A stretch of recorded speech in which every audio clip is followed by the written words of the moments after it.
Que esta sea la peor eliminación de la historia. Muy buenas pequeñas sectas, soy Laura Tarraga y hoy vengo a hablaros de un tema que está afectando y afecta a muchos autores, muchos compañeros autores, sobre todo a los noveles o a lo mejor a los que no han publicado nunca con una editorial no convencional, pero quieren hacerlo ahora y este es el momento. No os estoy hablando de otra cosa que de las editoriales fraude. ¿Y qué son las editoriales fraude? Son las editoriales que se hacen pasar por editoriales tradicionales de toda la vida que te hacen creer una cosa y luego hacen otra. Hoy vengo a hablaros de cómo podéis distinguir a estas editoriales de las convencionales. Creo que son 13 tips, por así decirlo, para poder distinguirlas y bueno, vamos a empezar. 1.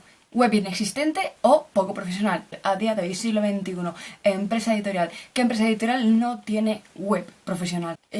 Vamos a ver, o sea, si tú entras, buscas esa editorial ya en Google y no te aparece ninguna web, solamente a lo mejor te aparece una página de Facebook y una de Twitter, descártala ya de ya. Porque a ver qué clase de editorial no tiene una web donde publicitar sus libros. Lo siento, pero no. Necesitas tener una web en pleno siglo XXI y más si eres una editorial que pretendes tener ventas y parecer tradicional, convencional, como queráis llamarla. 2.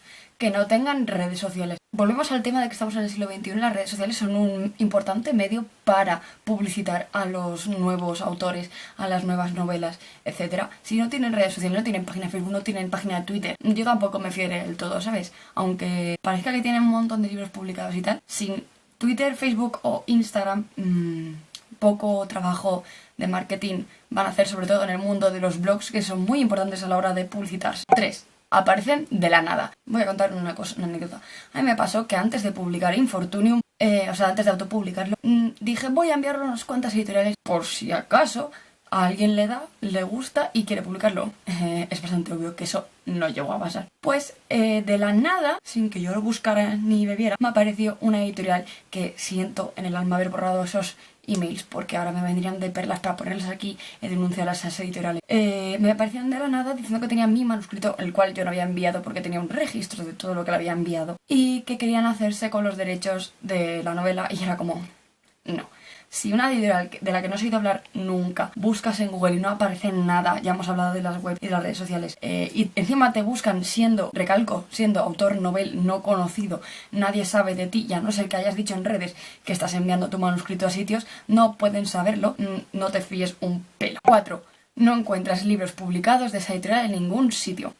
Vamos a ver, es tan sencillo como entrar en todostuslibros.com y ver si existen novelas, libros publicados por esa editorial. No tienes que ir tampoco a esa web, puedes entrar en Amazon, puedes entrar en la casa del libro, puedes entrar en cualquier sitio, buscar el nombre de la editorial. Si no te apetece en ningún sitio que haya ningún libro publicado, o sea, editorial fraude a la vista. Porque, por ejemplo, en Amazon, aunque tú no subas tu libro a Amazon, si lo publicas con una editorial, aunque esa editorial no quiera ponerlo en Amazon, Amazon tiene el número ISBN y por defecto lo pone. Es más, Infortunium 1 está en Amazon, Infortunium 2 no lo mira, pero supongo que también estará sin portada y sin nada porque no está en la venta en Amazon, pero aún así está ahí y es como... Además me pispeé un poco cuando me enteré, fue como ¿qué hace ahí mi libro si yo ahí no lo he puesto? Da igual, no pasa nada.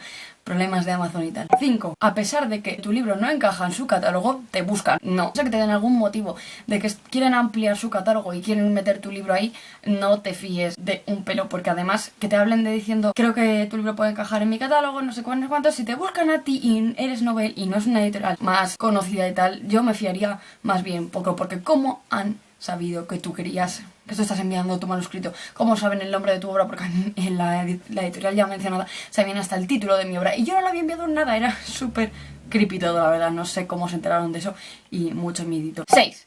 Te dan demasiadas explicaciones en sus correos. A lo mejor tú sí que has enviado tu manuscrito a alguna editorial que no sabías que podía ser fraude y en su email de contestación te mandan una parrafada explicándose, contándote cómo es la editorial, que es nueva, que quiere arriesgar, que no sé qué, que no sé cuántos. Demasiadas explicaciones hacen que la gente sospeche, hacen que parezca que no eres de fiar, que te estés todo el rato excusando, que te estés todo el rato explicando, que estés todo el rato diciendo por qué hacer las cosas, parece que seas un mentiroso. 7. Cogiendo el mismo de antes, repiten lo mismo millones de veces. Por ejemplo, otra editorial a la que yo mandé pensando que era bastante de fiar y luego resultó que tampoco recuerdo el nombre porque mi memoria, y yo se ve que borré todo, soy very inteligente y no sabía que yo iba a acabar hablándole a una cámara. Ponían cosas como somos una editorial nueva, pero pero publicamos de manera convencional, por ejemplo, ediciones, y luego otro párrafo. No sé qué, no sé cuántos, no sé quintos, somos una editorial nueva, convencional, no sé qué, no te vamos a pedir tanto, no te vamos a pedir no sé qué, no te vamos a pedir ningún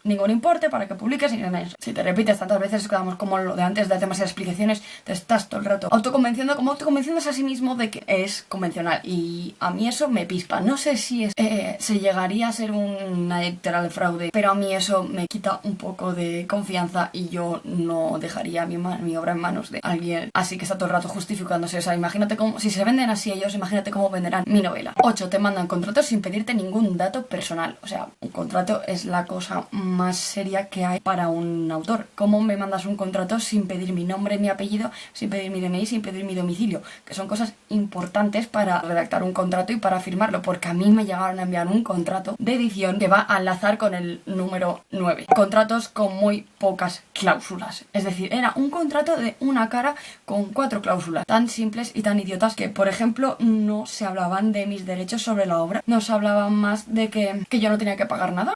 Eso era otra justificación, yo no tenía que pagar nada. A ver, eso me queda claro, supuestamente eres una editorial convencional, no hace falta que me lo digas tantas veces, ¿sabes? Era como para decir, oye, tranquilo, que no vas a tener que pagar nada. No estás ganándote mi respeto para nada. Y eso era un contrato de muy pocas cláusulas, que no se hablaba de casi nada y que podía encerrar alguna tontería, porque si tú no firmas algo luego puedes quedarte sin derechos. No se hablaban de los derechos de la obra, no se hablaban de los derechos de distribución, no se hablaba solo se hablaba de cuánto iba a ganar yo, que era como si fuera lo más importante para mí en ese momento. Y yo lo siento, pero lo más importante para mí en ese momento es saber qué vas a hacer con mi libro, si va a estar en buenas manos y si no vas a aprovecharte de mí.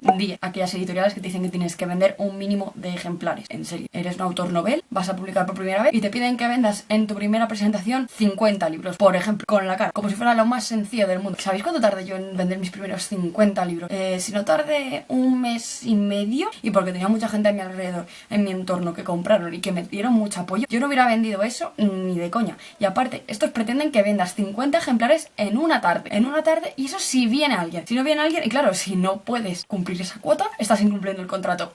Desde la estafa, metiendo en líos autores desde siempre. Por último, volviendo al tema de los contratos, te ponen unas condiciones totalmente nefastas. A lo mejor te intentan engañar con el tema de las regalías, de que tú vas a... Que normalmente un escritor, a ver, tenemos una cosa clara, normalmente un escritor en un contrato editorial va a recibir, no sé si, creo que un 10% por ahí, eso no vas a ganar la vida. Entonces, yo creo que si alguien te da más de un 10%, siendo una editorial pequeña, que no tiene reconocimiento, que casi no tiene libros publicados, con una persona novel que no es conocida, es arriesgarse mucho dándole más de un 10%. Por lo que creo que eso es para hacérselo ver. ¿Tienes dinero suficiente para, por ejemplo, pagarme el 15-20% por cada libro? O como sea que funcione, porque yo como al final acabé autopublicando no lo sé exactamente. Y no tienes dinero para pagarte una web decente, porque digo yo, volviendo al tema de las webs, estás empezando, eres una empresa, tienes que tener un mínimo de dinero. O sea, eres una editorial, tienes que tener dinero para comprar obras, para pagarlas. No vas a tener dinero para comprarte un dominio web. No tienes recursos para hacerla decente, para contratar a alguien de marketing para que te asesoren sobre cómo llevar una web y tal. Estas son mis tips para reconocer una editorial farsa, que creo que son las más básicas. Si se os ocurren algunas más, pues me lo podéis decir. Esto es todo lo que yo sé a partir de mi experiencia, que tampoco es mucha, porque como os dije, yo acabé autopublicando. Y nada, eso es todo. Espero que os haya gustado y ya no sé si alguna vez grabaré alguna otra cosa o qué.